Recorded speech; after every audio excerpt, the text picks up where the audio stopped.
قرآن مجید کو پڑھنا ہے،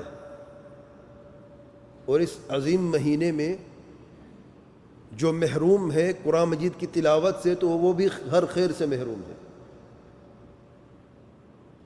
سلف صالحین رحمۃ اللہ علیہم اجمعین کا حال کچھ ایسا تھا، جب قرآن مجید کی تلاوت کرتے تو ان کی آنکھیں تر ہو جاتی، کیونکہ وہ قرآن مجید کو سمجھنے والے تھے، صحیح سمجھنے والے تھے، اور رمضان المبارک مہینے میں قرآن مجید کی تلاوت کا خاص اہتمام کرتے تھے۔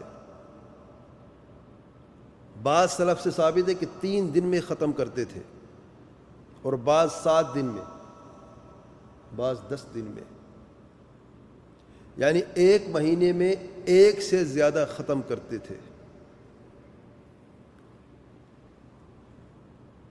وہ 3 دنوں میں اس لیے ختم کرتے تھے کیونکہ وہ سمجھنے والے تھے،